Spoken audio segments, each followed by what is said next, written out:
Kanye is doing something we call crotch display. Oh. But the really upsetting part comes in about half a beat. And watch how his face changes as we hit play now. Stop. Army Hammer. Dude, I didn't even know about this. It's crazy. Let me just read the allegation, shall I? There's going to be an element here in just a few seconds that puts the actual last nail in the coffin that he is Blake Lively and Justin Baldini. You'll see she walks out first, he walks out second. So this is not indicative of him being in control. However, stop right there. James Franco. Okay. Pause. That's the first time we've seen him show signs of lying. Oh! Andrew Bustamante, CIA spy. All right, dude, we're gonna start with Kanye and Bianca's video of them on the red carpet with the famous dress. What I want you to do is every time you see Kanye with a sign of lying, manipulation, control, I want you to slam your hand on that button, and then we're gonna stop the video immediately, and then you're gonna tell us what you see. Is he just a supportive partner, or is he a controlling narcissist? All right, let's go. Play the video. All right, so we can stop here. And the first thing I want you to notice, Lisa, is who directs the actions of Bianca. You'll see Kanye steps towards the audience. You can see he's putting himself between her and the audience. But then you also watch, he will scan the room where Bianca scans him. So if you watch her eyes are basically looking wherever his eyes are set, but he decides when to move, where to move, how to move. You'll see how he sets the tone for all of those areas if we hit play now. He sets the tone, he looks around, she follows his lead, she looks where he looks. He stops, he pulls her around, pause. You gotta hit your button. Got it. Okay, so in those first 14 seconds, you could really see the dominant behavior from Kanye. Setting the direction, setting the pace, and where and when they stop, everything, right? There's an element of this that is protective, where you see him standing between her and essentially the threat that is the crowd. But what less people are noticing is that he's not giving her her own space. He's holding her against the wall. Basically, he's putting her into a negative space. That's a way of subconsciously reminding her that she is dependent on him. This whole thing could be happening where she has 3 feet of red carpet behind her. But that's not how it's unfolding. Instead, he has all this carpet in front of him, and she has a very narrow trail that she's allowed to walk on in this exchange. Now, when he pulls her around like this, he initiates the turn, and he initiates this discussion. So whatever's happening in this discussion, Kanye is the one talking. Now, as we continue to watch the discussion, we'll have to watch what the body language communicates. So let's go ahead and hit play.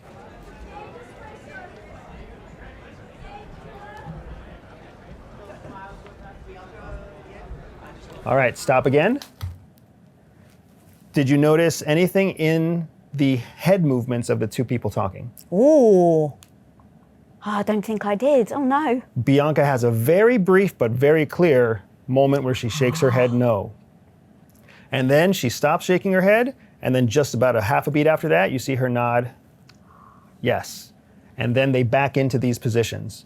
Now, in this position, there's 2 things that are important. First, you see Bianca's going into a performative, what we call a performative. That means it's rehearsed, it's scheduled, it's planned, it's visualized. She's going into a performative position with herself. You'll see as she moves forward with her fur coat and she turns her back. So she's going into a performative stance.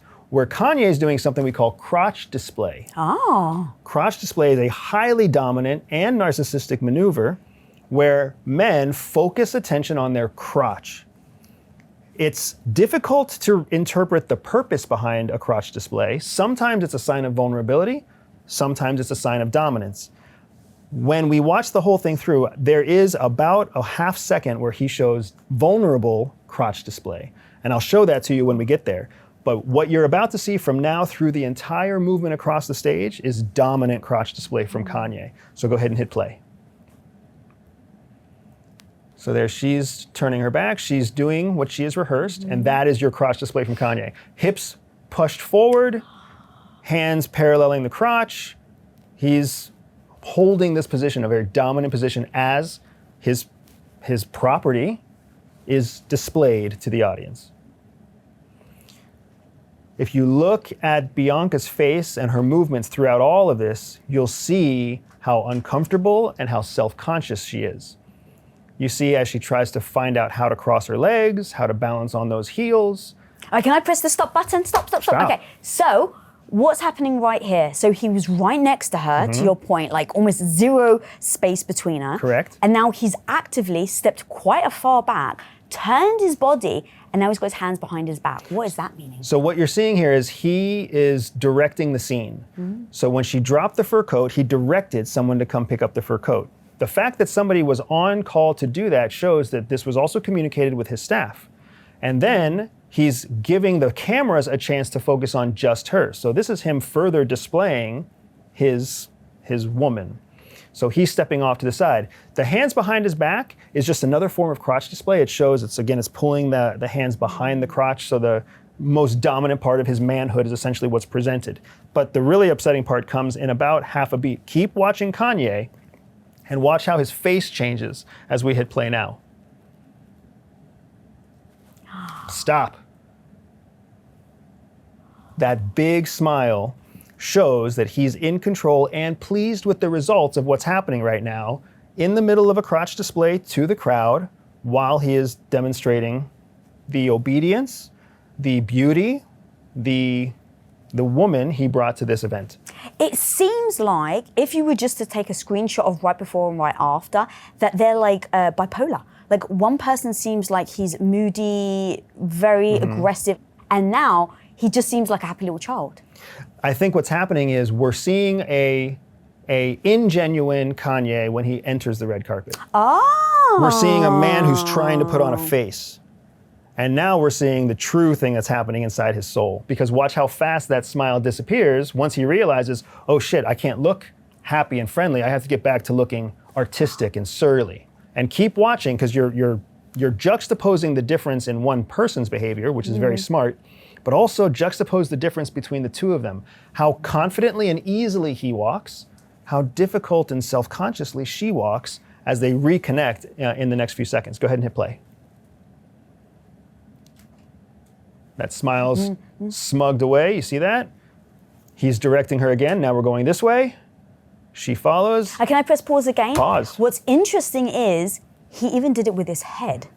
It gave me an uncomfortable feeling of control, but I can't quite articulate it. It's very much direction. He knows that she is so tuned in to his direction that he can use subtle movements. So the audience may not see it at all. And many people on the first take may not have seen that movement at all.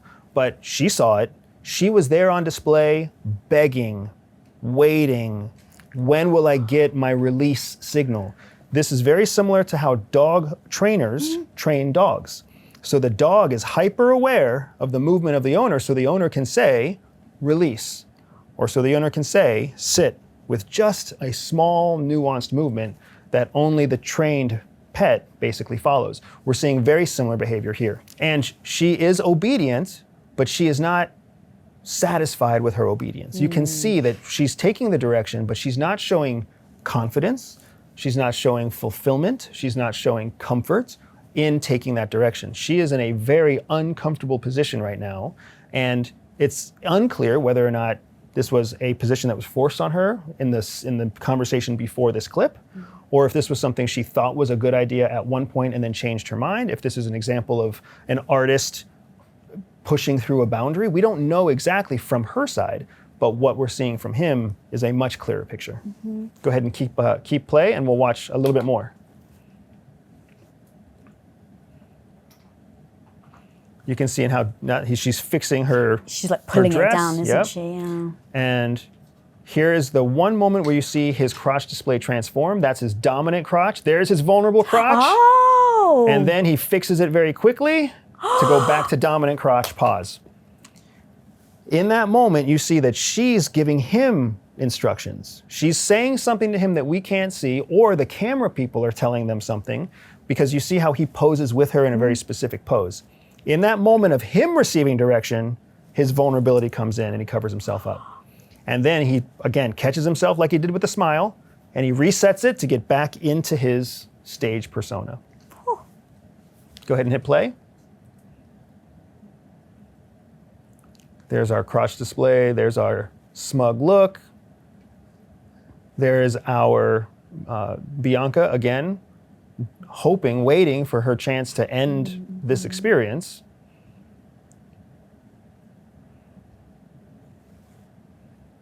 Before Kanye takes the lead, gives her instructions, and we walk off. And this And is there's where our big the smile again. Yep. So what you're seeing here is indicative of dominant behavior. It's indicative of controlling behavior. It's not necessarily a clear-cut case of narcissism.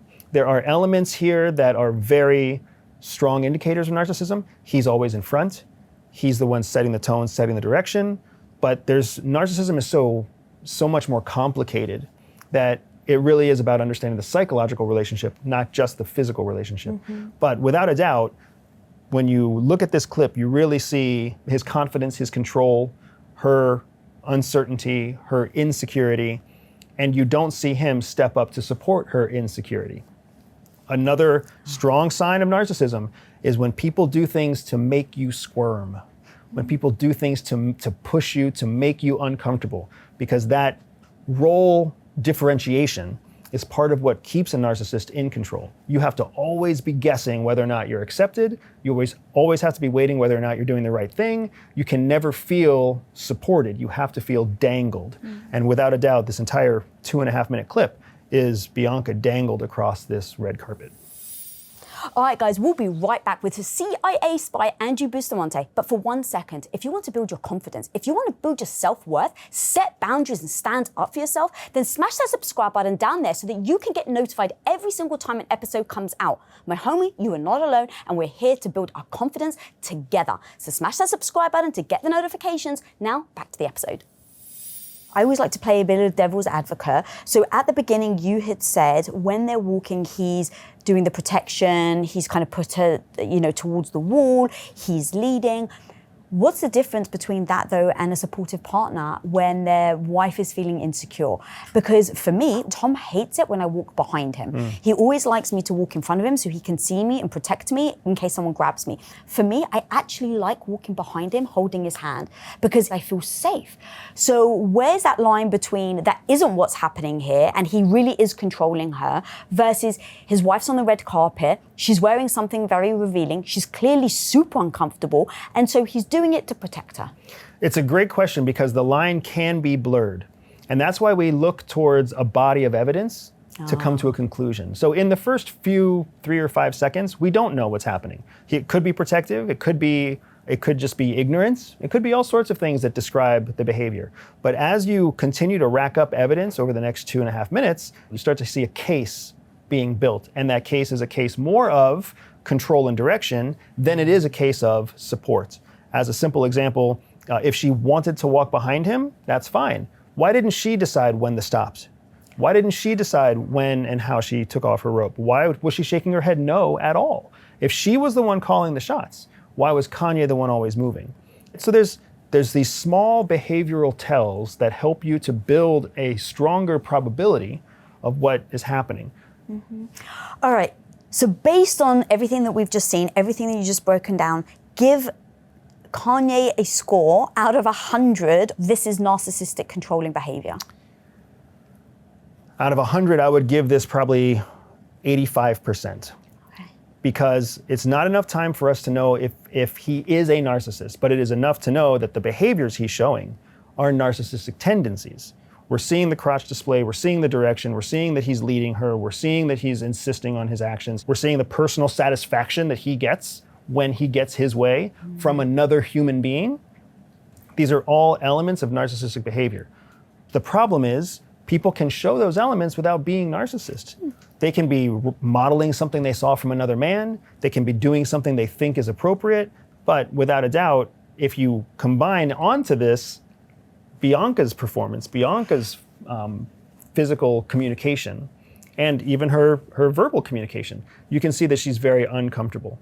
So his behaviors on his own seem to be self-directed and narcissistic. His behaviors in the face of his partner's insecurity just exacerbate it further and amplify it further. All right, I've got a really hard question for you. If Bianca was your daughter, what would you tell her to do after seeing that video? Come home, like, you're so much better than this. a show pony on display, right? You belong in a place where you're safe and you're secure and you're comfortable, not on some stage where you're wobbly and you're uncertain and you want it to end. All right, that was just the first one. You ready to go over another hard one? Let's do it. All right, Army Hammer. Dude, I didn't even know about this. It's crazy. Let me just read the allegation, shall I? So Army Hammer was accused of rape, which the LAPD declined to press charges, and cannibalistic fantasies. He lost his marriage and career over it in 2021, and now he's actually appearing to have a comeback. So bring up this video and play it. Yeah, I don't even know what please. to say. I literally don't know what to say about this. You just live to obey me and be my slave. You said to her, I will own you. That's my soul, my brain, my spirit, my body. Would you come and be my property till you die? If I wanted to cut off one of your toes and keep it with me in my pocket, so I always had a piece of you in my possession. I'm 100% a cannibal. I want to eat you. It's scary to admit. I've never admitted that before. It was that stuff which obviously blew off around America and around the world. Army Hammer, I'm a cannibal, in your own words. Right. Let's first of all address that elephant in the room. Are you a cannibal? No. You know what you have to do to be a cannibal? You have to have actually eaten someone. Have you ever eaten any human flesh? No. Not a question I thought I'd ever ask them. Not a question I'd ever thought I'd have to answer, by the way, but no, never. What do you feel that a large swathe of the public just think Army Hammer is a cannibal? If you believe that, I have a bridge to sell you. All right, do you want to watch it again now and slam the button? Yeah, let's watch it again let's with do the it. button keyed up. You just live to obey me and be my slave, you said to her. Pause. So I'm stopping right away because he knows where this question is going. This is why we call it a hot seat. You're sitting in a hot seat because you can't hold still. So you see him reach behind him, reach up on the table, reach back behind him again. You see him looking down. You see him adjusting his cuffs. This is a man in a hot seat. He is uncomfortable with the question that he knows is coming. So he's making a decision right now. Do I go with this interview in real time, or do I fall back on some agreed behavior that has been coordinated with my attorneys and coordinated with my trainer, my coach, whatever it might be? So he's making that decision right now, which is why he can't make eye contact with peers. Go ahead. You, that's my soul, my brain, my spirit, my body. Would you come and be my property till you die? Pause. So the drinking. This is called a preparatory gesture. He knows he's going to speak soon. He knows that he wants to sound confident. He knows that he needs to communicate clearly. If he is preparing to lie, he's feeling dry mouth. If he's not preparing to lie, he's still preparing himself to put up a defense that he knows is being recorded, that he wants to be strong. So we're still, like I said, we're still seeing the discomfort of the question, but this to me is not a sign of lying as much as it is a preparatory sign that he is preparing to deliver a response. Property till you die. If I wanted to cut off one of your toes and keep it with me in my pocket, so I always had a Let me piece of pause you for a in my second possession. again. If we can go back just a second or two, after he takes that sip of water, you'll see he holds the water in his mouth. So it's not just a drink for hydration, it's a drink to hydrate his lips and his tongue. The hand that was on top of the table, there used to be two hands, now they're both under the table. They're very likely under the table because there's a shake, right? There's pressure coming from this question. You've got this artificial backwards lean. You see how Piers is leaning forward, but Army is leaning back. So we're not seeing mirrored body language, which means that Army is feeling the pressure coming from the direction of Piers, and he is choosing to try to retreat as far from it as he can. He's lowering his arms in an effort to possibly subconsciously cover vulnerable areas, hide a shake, demonstrate a false sense of confidence, but this is not true confidence. True confidence would look like Piers. All right. I'm 100% a cannibal. I want to eat you. It's scary to admit. I've never admitted that before. It was Pause. that. What does it mean that he just did a little smirk when Piers did something that was horrifying? You're seeing a discrepancy between how you would expect someone to respond versus how they're actually responding. That shows us that he's heard this before, and it also shows you how not seriously he takes the accusation. Well, Army knows something we don't know. He knows whether or not he ever said that statement. He knows whether he said that statement drunk, whether he said it high, whether he said it on ayahuasca. He knows whether it was never said or if it was a misinterpretation. He actually said, "I'm an animal," and it came across as "I'm a cannibal." we don't really know what actually happened. Oh, autocorrect. My wife's name is Jihi. Every time I talk to my phone and I call her Jihi, it says jihad. Oh, God. So I can only imagine how many times I love jihad appears. As a CIA spy as well, that must be terrible. But we're getting at Yeah. this is what's really Yeah. happening. So you're right, there's an incongruency between the accusation and the face that's on Army. When you look at that as a viewer watching this for the first time, we're like, that's not appropriate. But when you look at it from his point of view, this is the 15th, 18th, 25th, 300th time he's heard this. So the smirk is now defensive. As he's preparing to respond, he's getting defensive to make sure he can present a unified, confident response. How can you tell the difference between it being defensive or being out of insecurity? Because I think of people that laugh at funerals. And people that laugh at funerals say it's the only way I can handle my nerves. So from the outside, it feels like, are you happy this person died? Because if it's you, you would cry. How do we know right now? Again, I don't necessarily want to defend him. I don't even know if it's true or not. But how do we know it's out of defensiveness and not out of just pure uncomfortableness that he's talking to peers about cannibalism? When it's natural discomfort, it's usually the intensity of the response that gives it away. So you'll see a large spike in the intensity. So if you go back just a few seconds when he's asking him if he's a cannibal, the smirk is very mild. The face is very flat. There is an eye movement, but the eye movement is not a blink, it's just a simple shift. Like these are very subdued, nuanced behaviors. Whereas if it was a big deal, you'd see like big eyes, big facial gestures, you'd see some sort of dramatic, this is really uncomfortable and I don't know how to process this right now. But that's not what we're saying. Your friend who laughs at funerals. I had a friend who laughed during the dissection of a frog in middle school. It was the strangest thing.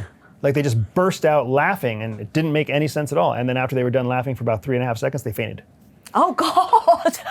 So it was a big spike and then a plummet. Exactly. Got it. Wow, that's so good. Play? Which obviously blew off around America and around the world. Army Hammer, I'm a cannibal, in your own words. Right. Pause. So you're still seeing very subdued reactions, you're seeing the flat face, you're seeing the eye contact. He is steeled right now for a response. There's going to be an element here in just a few seconds that puts the actual last nail in the coffin that he is preparing a canned response. But I want you to see it, the consistency so far, and then Piers is about to do something that shows how skilled he is as an interviewer. And in that skilled question from Piers, you're going to see that Army is inside of a box, and that's where he was told to stay. So go ahead and hit play. Let's first of all address that elephant in the room. Are you a cannibal? No. You know what you have to do to be a cannibal? You have to have actually eaten someone. Have you Pause ever? there. That's a very weird response. Yeah. Like if you were to say to me, Lisa, were you a cannibal? I would not explain to you the meaning of a cannibal. I was like, are you crazy? Like, why would I eat a human being? So the fact that he responded like that, what can we make of that? It shows that it's a trained response that was given to him because when whoever his coach was, whether it was an attorney or whether it was a speaking coach or something else, they addressed him by saying, when you get this question, the first thing we have to do is make it absolutely ridiculous. How do you make it ridiculous? By reminding everybody who's listening what it takes to be defined as a cannibal. And you can see in his face again, he's so defensive in his lean back, he's so calm in his demeanor, it's so incongruent with the conversation that you know he's in a very comfortable place responding to predetermined questions. Frankly, the only reason this interview may have been approved is because his agent insisted that the questions be shared with him in advance. So he may have already rehearsed this whole interview Yes, you're so right. before it even started. So he's just going through the motions. And you're seeing that in that flat response. Oh, that's so good. Coming up. That is hugely indicative of a lie, a fabrication, something that is not truly how you feel. All right, truth-telling time. When I was 18, I would sit out in the sun and I would put that oil on me so it would just make my skin as dark as possible because it would hide the blemishes, it would hide all the spots that I didn't want anyone to see. Now the problem is, as you get older, the sun does the opposite. Instead of hiding things, it actually makes it worse. So you better believe now I don't go anywhere without my One Skin sun cream. It has minimal SPF, it has antioxidants like vitamin C and OS1 peptide. So don't do damage to your skin, protect your body, protect the thing that we love the most, and treat it right with One Skin. OneSkin is the world's first skin longevity company. By focusing on the cellular aspect of aging, OneSkin keeps your skin looking and acting younger for longer. For a limited time, you can try OneSkin with 15% off using code LISA at oneskin.co. That's 15% off oneskin.co with code LISA. After you purchase, they'll ask where you heard about them. Please support your show and tell them we sent you. That's Women of Impact. Go ahead and hit play. No. Have you ever eaten any human flesh? No. Not a question I thought I'd ever ask them. Not a question I'd ever thought I'd have to answer, by the way, but no, never. What do you Pause. feel? Did you see what that next question was? No. Can you go back one frame in text just so we can see what Piers says? No, never. Pause. What do you Here. What do you Oh no, what am I missing? What What is- do you feel? feel? Really skilled journalists, really skilled intelligence officers and interrogators understand something known as the feeling question. The feeling question. Because a feeling question immediately elicits an emotion. If you don't get an emotional response to a feeling question, you know the person is lying. Oh. You know that they're lying. You don't know what the emotion is, Right. But a feeling question is asking the person to think of something that makes them have an emotion. Can I use you as a guinea pig? Yes, please. All right. Tell me about one of the most emotionally important movies you've ever seen. Whether you were a kid or an adult, maybe it was a drama, maybe it wasn't, but what was something that you know was a movie that really triggered your emotions? The Notebook. The Notebook. Yeah. What was it like the first time you watched The Notebook? Stop. That's all we needed right there. What did I do? What happened is you had a wave of emotion. I did. And it came out Dude, so I clear over your did. face. Yeah. He just asked a question that says, what do you feel? And we'll hit play and watch the rest of this question and then watch Army's response. Tell me if you see an emotion at all. Go ahead and hit play. Do you feel that a large swathe of the public just think Army Hammer is a cannibal? If you believe that, I have a bridge to sell you. No emotion. He asked a feeling question. He said, how do you feel that a large swath of Americans think that you're a cannibal? No emotion at all. No sense in his face, no sense in his demeanor, no sense in his hand gesticulations, no sense in his tone. That is hugely indicative of a lie, a fabrication, something that is not truly how you feel. The answer, if you believe that, I have a bridge to sell you, that's not answering the question, right? So for sure, Army is hiding how he feels about the fact that America thinks he's a cannibal. I just want to hop in real quick. I don't know if you guys want to react to this at all, but there were Instagram DMs that he was sending to a woman and they got leaked. She leaked them. Oh, so we actually have them? Oh, Yeah, yes. if you want these. Yes. Do you want to put them on screen? Okay. Oh yeah, that's Put them killer. on screen, I can read them. Well done. That's great. Oh, Instagram busted. DMs. No. Like, as if that's safe. Like, you think the Instagram DMs are safe? Jesus. I don't even think texts to my husband are safe. So let's bring it up. I want to read it. This feels Based- so- Especially after you just This broke feels that so down. private. I know. It's like looking at someone's phone. I know. We're putting it all over YouTube. Sorry, Army. Yeah, he put it all over YouTube. That's true. All right, so let's just read this out loud. So Army Hammer put, oh my God, that just made me so hard and it makes me confused as to why. Is that even possible? So hard, thinking of holding your heart in my hand and controlling when it beats. I am 100% a cannibal. I want to eat you. Fuck, that's scary to Oh my admit. gosh. I've never admitted that before. I've cut the heart out of a living animal before and eaten it while still warm. Now, has this been verified that this is actually true?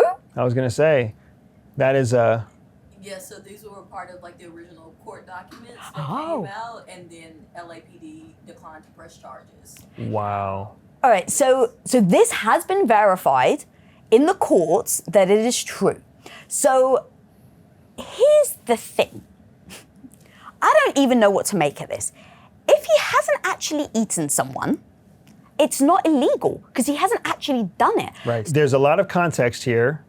This conversation didn't come after one sip of wine. Okay, no, you're So there's context. We don't know what that context is. You're right. We don't know whether cannibal is some kind of inside reference to something other than a human being who eats other human beings.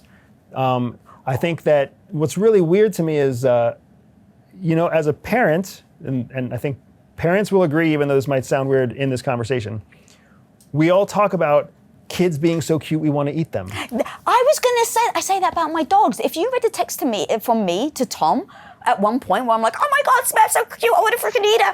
Like, but that's how I'm feeling. Yes. Yeah. So there's a weird way that we can kind of relate to maybe what he was trying to get across, right? Instead of being literal cannibal, he was like, you're so sexy, I want to eat you. I don't know. There's context here I can't speak to. If he'd stopped there though, right? Like thinking of holding your heart. There are more texts if you want. Oh, okay. We definitely will. All right.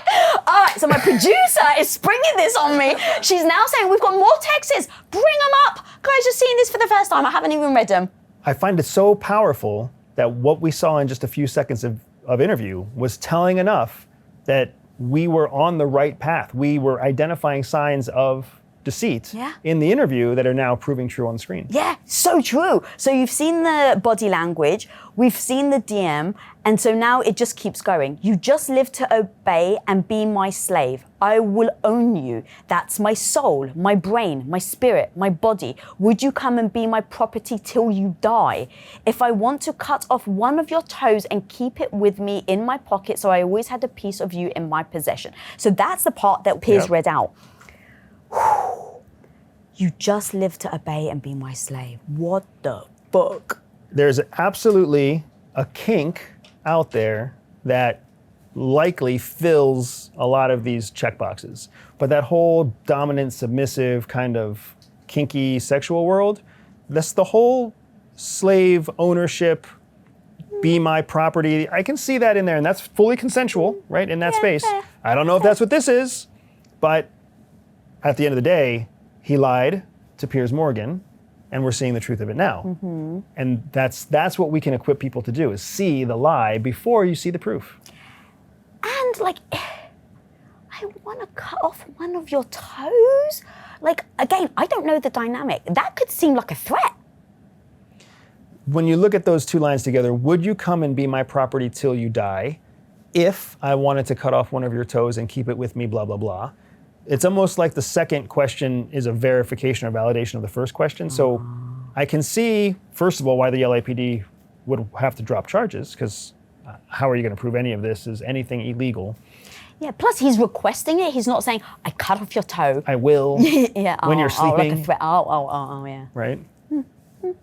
It's asking consent. Would you come and be my property? Would you just live to obey me? If I wanted to cut off your toes, could I keep it with me, question mark? That's not what Kanye would say. No, he would not. Okay, and then also as of February 10th of 2025, he addressed the text messages in Variety. Okay, so that's crazy. The headline says, Armie Hammer admits I was a dick and addresses the cannibal text messages. Did I ever have any intention of cutting anything off of anyone? No. Okay, so now we've gone through the entire journey. What do you make of it? We see this a lot in entertainment, where the entertainer denies until proof is presented, and then they acknowledge, but then they try to dismiss it and marginalize it. Right? Oh, did he, right? Exactly the same thing. Exactly You're the same right. thing that we saw when we watched Diddy's apology video. Yeah. Right? And that happens over and over again. It happens with sexual harassment charges. It happens with abuse charges. It happens over and over again. I didn't mean it, right? Mel Gibson and his anti-Semitic stuff. Yeah. Like, this is a very common ploy that is legally sound. So we will continue to see this. When something outlandish happens, the answer is no, I didn't do it, until proof, irrefutable proof is presented, and then I did it, but it was this offshoot. People will always lie. People will always do crazy things. People have their fetishes, they have their kinks, they have their interests, they make their mistakes in moments of being drug-induced or being angry. We can't fight that. What we can do is give ourselves the skills to identify when we're being lied to. And of all the things that we saw with Armie, the most powerful to me is that in just a few seconds, we were able to break down his behavior in a clear way that made us not trust that what he was saying was true. So 100%, 150% that he's definitely lying about everything? I mean, as far as him being a cannibal, scale of 1 to 10, I don't know. Yeah. As far as him being a liar, and a bad liar at that, he's a 10 out of 10. All right, now we're going to go on to James Franco. So just for context, so James Franco was accused of harassment at his acting school during a class that he named How to Do a Sex Scene. And so what I want to know is this just him being a great actor teaching other people, or is this actually sexual deviance? And so I want to show you a clip of him being asked specifically about the accusations. Okay. The stupidest thing I did, or one of the stupidest things I did at the school, was I called one of my classes, a master class, sex scenes. It was not about sex scenes. I was not teaching people how to do sex scenes or intimate scenes or anything of that nature. It was a provocative title. When the lawsuit was filed, the plaintiff's attorneys said this is their assessment of what happened. He was looking to create a pipeline, James Franco was looking to create a pipeline of young women who would be subjected to his personal and professional sexual exploitation in the name of education. That's obviously very different than what you just told me.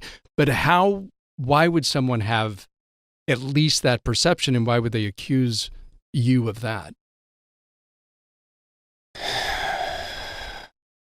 Look, I'll admit, I did sleep with students. I didn't sleep with anybody in that particular class, but over the course of my teaching, I did sleep with students, and that was wrong. But like I said, it's not why I started the school. And So I got to stop it here.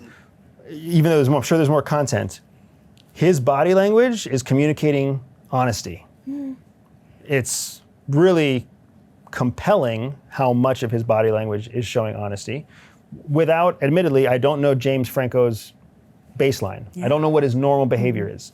But when I look at his micro expressions, when I look at his physical gestures, when I look at the consistency, the pacing of the story, it's not rehearsed. It seems like he doesn't have specific talking points. He is expressing and even admitting fault along the way. So from just this clip, he seems to be telling the truth, that he did not intend for the interpretation that came from the plaintiffs. I still don't know how to close that gap yet, but it's clear that as he sits there giving this interview, he is not showing signs of fabrication. I wasn't the person that selected the people to be in the class. So it wasn't a master plan on my part. But yes, there were certain instances where, you know what, I was in a consensual thing with a student, and I shouldn't have been. I think some people listening to this will say, how could you not see that there would be a power imbalance among a teacher who's not just a teacher, but is James Franco, like a very, very famous, powerful actor and producer, and a student? How did that power imbalance, how were you not aware of that?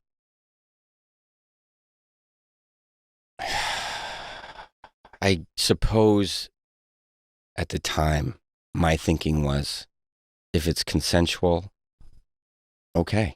Pause. That's the first time we've seen him show signs of lying. Oh! So if you'll rewind just a few seconds to the end of that question, what I want you to do is watch his eyes as he considers how to answer the question. And you'll see a significant change in what we call the blink rate, how fast his eyes blink. You'll see a significant change between what we just watched for the last 3 minutes versus as he's contemplating how he wants to respond to this, you'll see his blink start to increase. Go ahead. I suppose. So we just saw 7 blinks in about 8 or 9 seconds. Now he's going to answer the question. Now continue watching his eyes. Go ahead. At the time, my thinking was, if it's consensual, okay. Stop there, pause there. You see how his eyes stopped blinking? So what we saw there was he had just gotten done defending himself with consensual relationships. Then he was being asked a question where the host was saying, how could you have not thought of this? He was deciding, do I answer this question or do I fall back on the thing that I just said? He is misdirecting. He's going to answer the question with misinformation. But is he going to do it by coming up with something new, which is what he was considering with the high blink rate, or is he going to fall back on what he already knows? The fact that he stopped blinking afterwards shows us, most likely, he fell back on the previous answer, even though it wasn't exactly a response to the original question. Oh, dude, that was so good. That was so good. I don't know how you saw that, but that totally missed me. That was so good.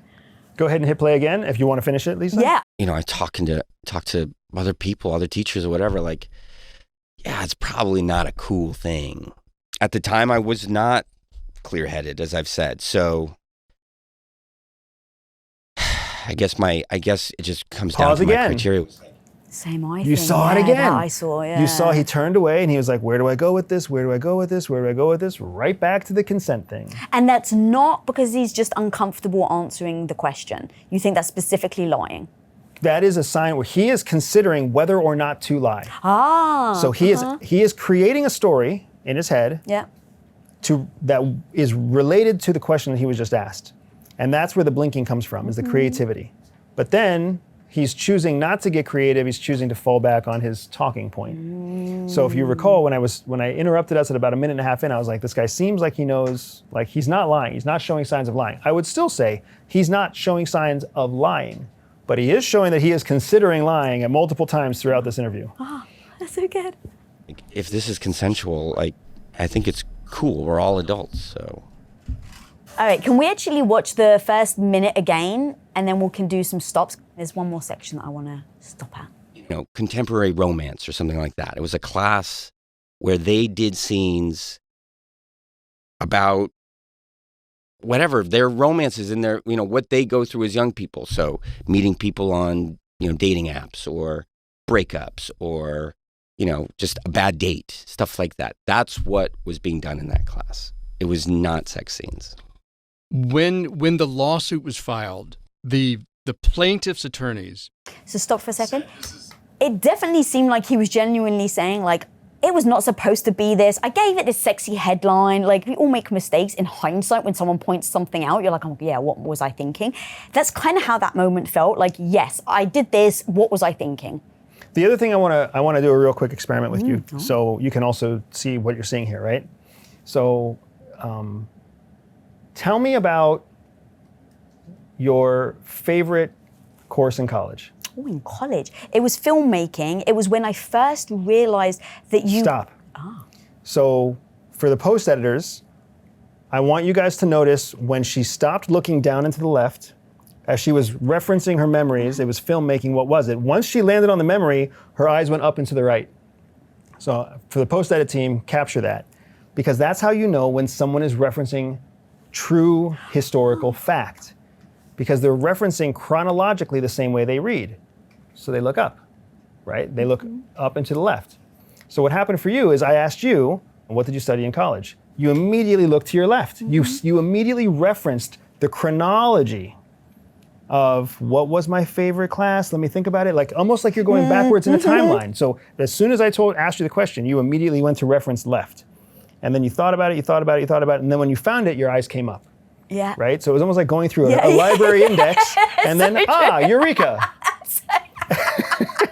Eureka, that's so true. So that's what you just did. Yeah. When you watch this clip with James Franco, he's trying to remember, and he's looking left, looking left, looking left. It was just a class, we were talking about social media and dating and breakups. You could see him looking, referencing his chronology.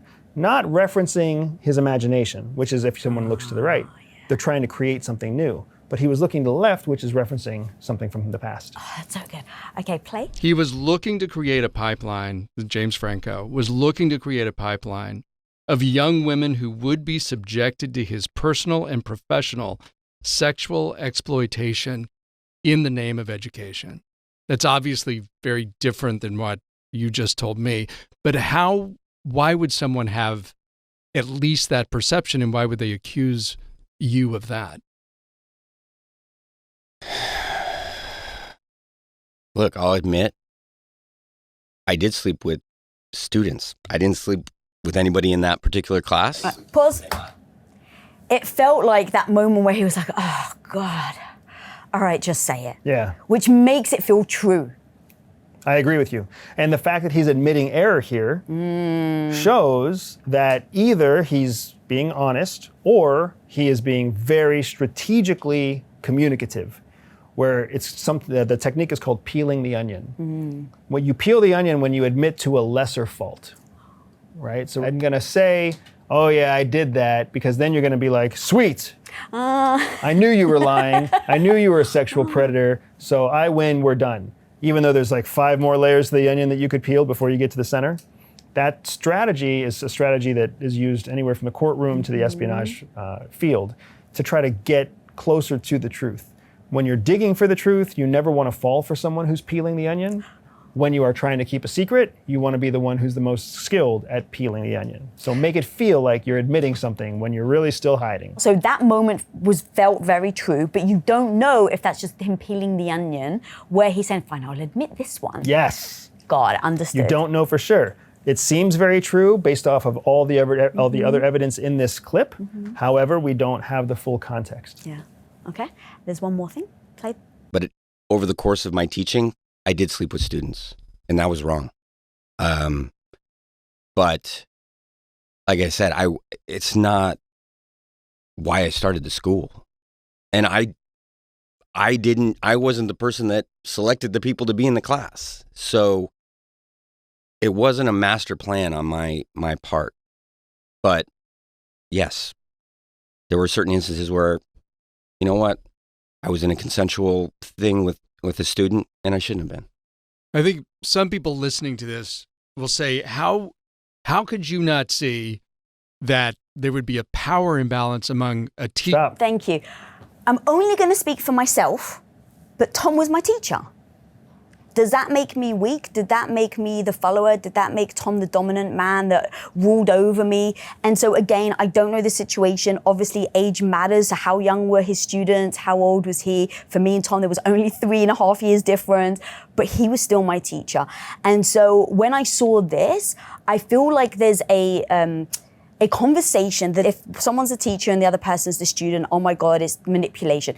Most of the time it probably is, but I just don't want a blanket statement, because you have me and Tom who was in that situation and there was no dominance, no power play there. I definitely looked up to him, but I didn't feel like because he was the teacher, he ruled over me. This is where it's so important to use the right vocabulary, right? The host is asking the correct question. Was there a power imbalance? Power is not the same as control, right? There are power imbalances everywhere. When you go to the restaurant, the waiter has power over you. They will determine when you get your food. You don't know when your food's cooked, right? That's so true. So there's power imbalances everywhere. And in our society, we are a society that values powerful people. So then there's a secondary subculture there where we look up to powerful people. We don't look up to our waiter or our waitress. That's not somebody that we look up to, but maybe the chef, that is somebody we look up to, right? That's a power imbalance. Doesn't mean the chef controls our every behavior, right? And you even have here James Franco saying it was a consensual thing. Well, that's exactly what you're describing with Tom. It was a consensual thing. We don't know the case whether or not their consent happened at the end of class, on day 2 of class. Did it add to nepotism in the grading process? We have no idea, right? And only you know those secrets about what your relationship was like with Tom. But there's power imbalances everywhere. People make more money, people make less money, people are older, people are younger, people speak more languages, people have more education. There's power imbalances. People are taller, people are shorter. And oftentimes, we appreciate the power imbalance because it gives us a chance to find people who are strong where we know we are weak. That doesn't mean anyone is being controlled. All right, so based on what you've seen, James Franco, is he just an amazing actor who's trying to build his career and made a silly mistake, or is he a sexual deviant? I am going to give him a 3 out of 10 on the sexual deviancy scale, only because I'm building in assumptions that as a powerful actor, he has definitely abused his access to people. But based off of this wasn't one of those instances where he was outrageously abusive. That's what I was going to say. Where's that fine line between, yes, I'm famous, yes, I'm good looking, I'm wealthy, women throw themselves at me, I'm going to take the opportunity. Like, honestly, as a woman, I don't even see that as a problem. Right. If as long as there's no coercive control. Obviously, like with the Diddy stuff, and we've spoken so much about Diddy, but like that was all coercive control. I don't care how famous you are, rich you are, you don't get to do that. But again, don't know James Franco, but in just seeing that, can you really blame me for sleeping with students if it was consensual and there was no coercive control? Exactly right. And that's the question that all of us have to answer on a personal level. It's very easy to have a knee-jerk reaction and be like, that's inappropriate, you should never do it. Oh, yeah. But then when you actually put yourself in their shoes, if you actually knew what it was like to walk down the street and be recognized immediately and be very wealthy and be very successful, and every party you go to is better than the best party the average person goes to. And that is exactly the kind of person that we all want to connect with.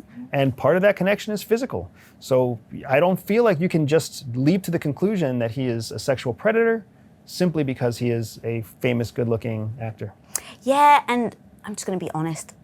If I was single, 21, and James Franco was my teacher and he wanted to sleep with me, sorry guys, I would probably say yes. Yeah. He's so handsome. And I wouldn't have expected anything. Again, if I was to do it, it was because I want to, I'm not being controlled.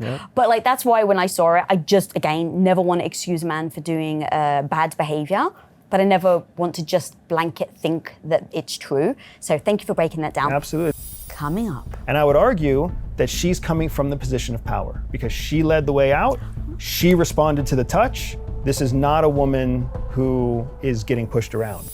What up, my homie? Can we talk about that 3 p.m. crash and burn moment? You're running from task to task, your energy is wavering, and hunger is rapidly approaching. So you need something absolutely fast that won't leave you feeling like total rubbish. That's where Paleo Valley beef sticks come in. These are not just like your gas station beef sticks. These are absolutely clean, grass-fed, protein-packed snacks that you literally can toss in your bag and grab at any point. They're the perfect snack to keep in your car, in your office, in your handbag, every single place you go. Now you're getting clean protein with zero junk, no artificial preservatives, no added sugar, and no freaking BS. Just real food, real flavor, and real fuel to get you through your day without crashing. And go and check this out, because right now you can grab 30 of these bad boys for just $36. That's $1.20 per stick to keep your energy up and your decisions freaking smart. So click the link below and stock up because your future hungry self will thank you. All right, so now moving on to a very hot topic, which is Blake Lively and Justin Baldini. And for people that may not know, while filming It Ends With Us, Blake Lively filed legal complaints alleging that co-star and director Justin Baldini improvised unwanted intimate contact, entered her private space where she was undressing, and made inappropriate remarks. Justin's attorneys called this accusation false and intentionally salacious, and both parties are now involved in legal proceedings. So Andrew, I want you to tell us, is it toxic masculinity or is it weaponized victimhood? So we're gonna do the behind the scenes iPhone. This was just caught in between takes. It's seeing them in their natural habitat when they're not realizing that they're being filmed. Okay. I think that's super important Yeah. versus when they're specifically acting. So play the video.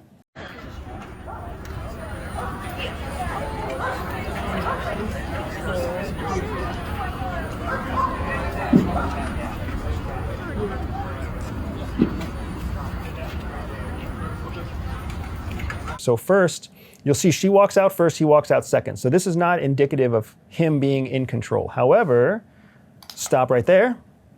He touches his heart, and then he reaches out and touches her arm. So we call this the initiation of contact. He is initiating contact first. And he's doing it in a way where he's touching himself before he touches her, as if to say that he is communicating some deep feeling. And as if the feeling validates why it's okay to reach out and touch her. And you'll see this a lot with controlling men. Controlling men will say, I feel a certain way, and then because they're demonstrating their vulnerability, they feel like it's okay to now reach out and touch your leg, or touch your hand, or touch your arm, right? Or they might rub their knees and then reach over and touch your knee, right? If anybody has ever seen, if you remember back to being 13 years old holding hands for the first time, you probably saw somebody like rub their arm and then they reach over and they touch you. This is almost a subconscious human behavior where we are validating our desire to touch another person by essentially touching ourselves first. So he's initiating contact. Now, we're gonna keep playing because this is something I find equally interesting. Go ahead and play. Pause. She returns contact. Now, what's really interesting is if we can go back just like a frame or two to seeing her hand on his chest and his hand on her arm. Yep, right there. So he's touching her from his arm down and his palm up. So this is a very open, vulnerable position. She's touching him from her fingers up and her palm down. He's inviting her in. She's making space for herself to keep him out. Oh. So whatever they're verbally communicating at the same time is very likely related to the touching that they have, but you're actually seeing how they're not on the same page. He's trying to bring her in to a thought, to a conversation, to him. She's keeping herself out of whatever his thought is, whatever his point is, or their physical proximity. So you can see that there's not a shared dynamic here. And I would argue that she's coming from the position of power because she led the way out. She responded to the touch. This is not a woman who is getting pushed around. This is a woman who may be uncomfortable, but she is for sure not going to let some man direct her. Okay, that was so beautiful. I want to make sure that I say this out loud before we go any further. I don't know who's telling the truth. And so that's why I really wanted to go over this because, look, I always want to support a woman if she says that something bad has been done to her. But I don't want to ever excuse lies, is the truth. And I've met Justin. He was on my show. And when I say he was the most gracious man ever, I'm not saying that he didn't do it. So let me just say that. But in my own experience, he was so wonderful. And I don't know because I've never been in that position, but I'm only going to project. If I was her and someone was super inappropriate towards me, and even if I'm working with them, if they touch me, I'm stepping back. I'm immediately going, hang on a minute, you don't get to, because I'm already triggered. And so, I don't know, there was something about him touching her and that she touched him back that made me think that it doesn't show that she's scared or concerned. I agree. What we're seeing here is competition. We're not seeing anybody who is acquiescing or escaping. And what we're seeing here isn't she stepping away from his touch. She is dominating over his touch. She is matching him touch for touch. This is two boxers in a ring. Somebody punches to the gut, somebody punches to the face. Are you sure you want to punch me in the gut again? That's what we're seeing here is this competition. Now, there's another element on here. She's the actress, he's the director.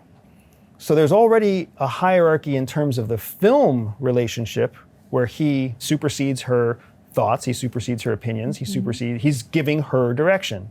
So what we could also be seeing is an element of a very sensitive creative, who's the director, trying to meet the artist where the artist is, but still understanding that at the end of the day, it's his movie. So there's another level of relationship here, professional, creative, personal, that all layers together. One actually other thing I thought of as you were talking is, could she potentially have done that as a form of control when you feel like you're losing control? So I'm now going to play devil's advocate on the other side, is that I think I would step back, but I think that's because I think I'll be a bit scared and like get triggered. But maybe there are women that is like, you don't get to dominate me here. And so now that's actually her showing, no, you can't push me around. Do you think that's also a possibility? That's why I call it competition. You can see that these two people are competing. He speaks, or we walk out, she speaks. He speaks, she speaks, he speaks. So there's this competition of communicating ideas. He touches, she touches, he touches, she touches. There's a competition in the nonverbal space. So whatever's happening here, we're seeing elements of, could be collaboration. All collaboration is a form of competition, right? Somebody communicating their ideas, somebody else responding to and adding to or diminishing from the other person's ideas. And without audio, that's what we see in that visual exchange. So you know there's competition happening. You're just not quite sure what that competition exactly is. And who's winning? We don't know. Yeah. And for all we know, this and the law and the legal case are related. That the legal case is still competition related to the film, the competition that was set on this stage. Okay, so we've now got a video of them actually on set during one of their kissing intimate scenes. And it's a behind the scenes video, so you actually hear what they're saying. I'd actually love to show bits of it so that you can see, is this just acting or is this power plays caught on camera? Absolutely. Camera.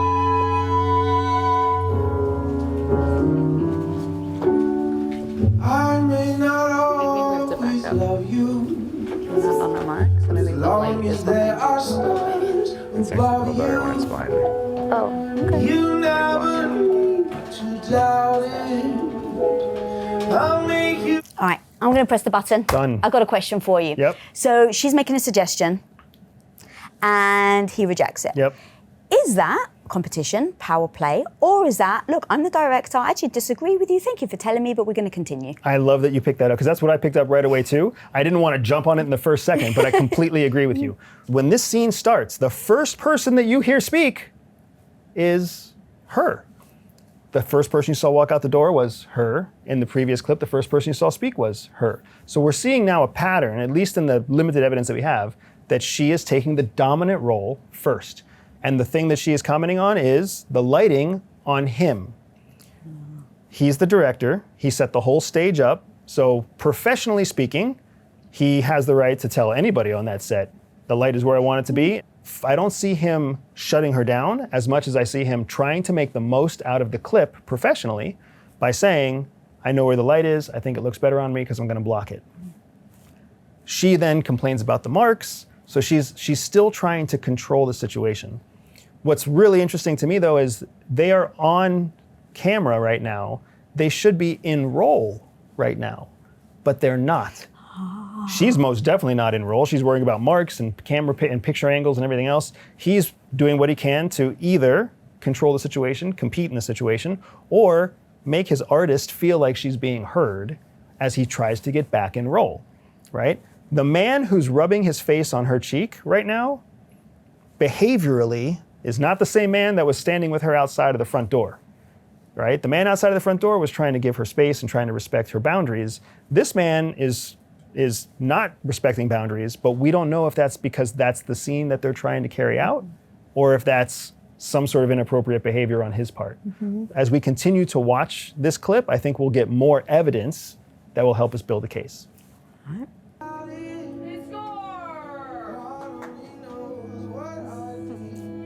I feel like this is her in role. That's much better. This looks like two people in a scene together.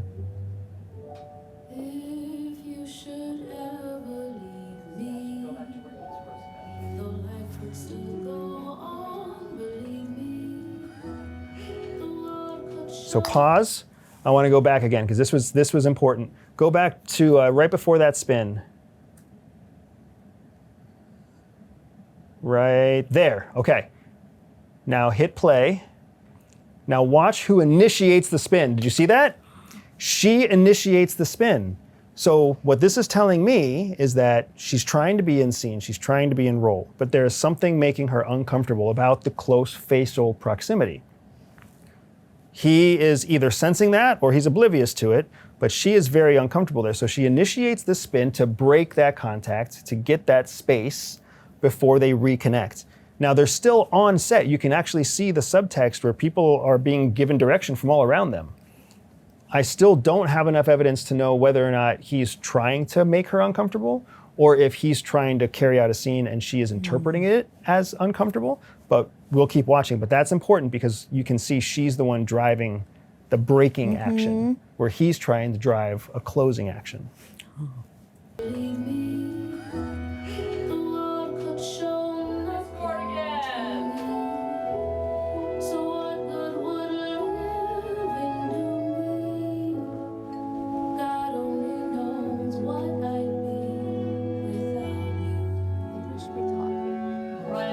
Pause. Again, she's giving the director directions. I'm not saying that she's wrong. No, yeah. But we're seeing a pattern of behavior here. She speaks first, she acts first, she chooses when they're far and when they're close, and this is part of what he is also having to deal with professionally and personally. But there's a camera on it the whole time, so we're really seeing this behavior, this body language come through. So she does not like the way he's taking the scene. He is taking that scene in that direction for either real reasons or abusive reasons. We still don't know. But it's clear to everyone watching now that that is an uncomfortable woman in an uncomfortable setting that is also her livelihood. So it's difficult. Go ahead and play.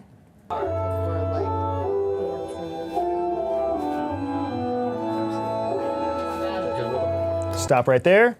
So the verbal cue here is interesting. She's giving him direction. We should be dancing and talking. Did you see what his response was? Oh no, what did Go you... ahead and rewind just until you see JB's response. Yep, right here, hit play.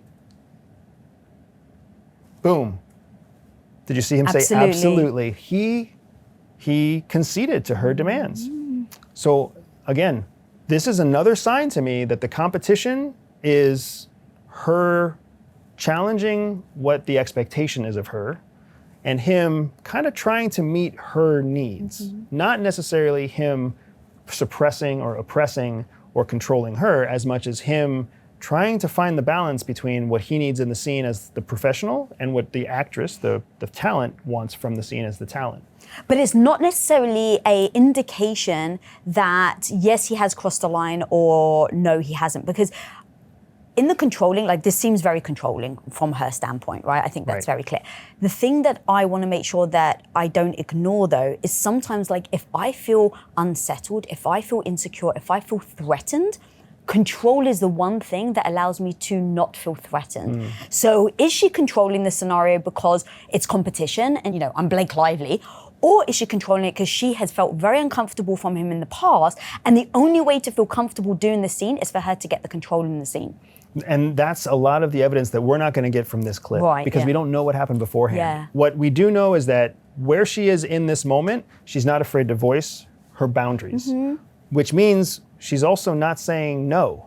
She's not putting her foot down. She's not stopping the scene. She's not insisting that it get changed. So whether that's professional obligation or whether that's she's uncomfortable but not uncomfortable enough to interrupt the scene, we don't know yet.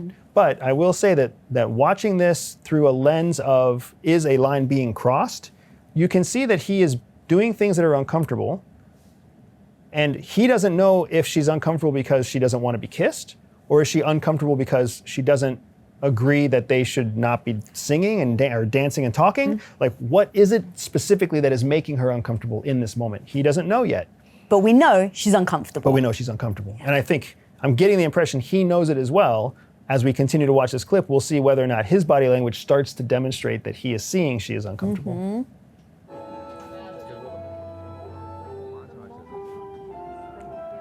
There's a debate here verbally. You can see it in the script.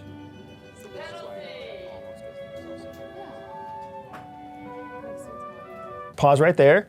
What he's doing there is he's venting what he knows is compressed anxiety. They are having some sort of tension and they need to vent that tension or else it's going to become the center point of what they're doing. So that's when he makes this joke about the third person who must also be drunk. They're on a set. He knows everybody on that set. He put them all in their spots, right? So if somebody made a mistake and now he's making a joke about that mistake, he's doing that to calm her nerves and to calm his nerves because there's a tension building. So here you see him controlling the situation without controlling the woman. And Play. something interesting comes up now. Boom, pause. I don't know if that was a joke or that was her way of trying to get more distance, but she turns to the bystander, the extra on the set, and it's like, oh, you want to cut dance? in? Yeah, you want to cut in? And this is, to me, this is a second example of what we saw around 1 minute in when she initiates the turn. She's escaping him. She's giving herself space. Even if it's just for a few seconds, she's giving herself space from this tension, this proximity that's making her uncomfortable. Play. It's so interesting as well because you're seeing it behind the scenes and it doesn't have all the things that you do in movies with music and stuff. And you're seeing it in the raw and you're actually reading what they're saying. I really do feel uncomfortable for her. For sure. She clearly doesn't want to be there. And again, whether he did something to warrant it or not, you feel the uncomfortableness in their dynamic. Even though they're both great actors. They're clearly not right here. Okay, pause right there. What I see here is he is still very much in the present moment of making a film. So he wants something. And he breaks out from his conversation with her to tell the rest of the group what's going on. So if he was putting all of his resources into her, if he was putting his resources into pushing her limits or breaking her boundaries, he wouldn't be this considerate of everything else in the area, right? So another example to me that he is approaching this professionally, and while she is absolutely uncomfortable, and I agree the visual you can see she is uncomfortable, we don't know if it's him intentionally pushing her into discomfort, or if she just read the scene differently than he read the scene. Okay, that was amazing. So we've established, at least from that video, that there were a lot of signs that she was uncomfortable. In that uncomfortableness, she's trying to take control. We don't know, again, if it's from something bad that he's done. I'm not sure. But after the movie gets released and after all this stuff comes out, she does a press tour. And we've got one short clip of her talking about the intimacy expert, which is what she said that they needed on set. And so this is her being interviewed as Blake Lively. So Okay. I'd love for you to break that down for us. The chemistry with Justin also was off the chart. And Blake, you always have a vision. So talk to me about how sometimes you were even the intimacy coordinator in some of those sexier scenes. Like we saw you. That shouldn't be happening, by the way. I just want to be clear that you should not be the intimacy coordinator. You should definitely hire intimacy coordinators, which we did have.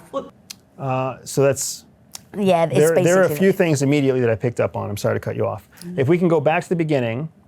So the interviewer is asking a question, and she's stumbling through the question a little bit, right? But she also acknowledges that Blake always has a vision. And that was what we were seeing. Blake kept telling, pause right there. Blake always has a vision. Even the interviewer was mentioning that, which is what we saw play out over and over again when she gave direction about the lights, and then she gave direction about the marks, and then she gave direction about whether we should be talking or whether we don't want to give the audience what they want. So that's her vision, which may be different than Justin's vision. But here she actually cuts off the interviewer. She starts answering the question before the interviewer's done. So once again, we're seeing Blake hard charging ahead. I'm not disagreeing for a second. She was uncomfortable in those scenes, but this is not a woman being controlled. This is a woman who stands on her own 2 feet. I would also say if you look at her body posture, she's very comfortable right now. If anything, she's showing that she's dominant by taking up the extra space between her and the gentleman on the right as we look at it. That elbow up on the back of the couch shows that she is trying to be the dominant person on the sofa, whereas the woman to her left is making herself small, and the man to the right is actually showing all the vulnerable crotch display that we were talking about in previous conversations. He's got multiple things covering his crotch. He's trying very much not to be the dominant man on the sofa. The dominant centerpiece is Blake.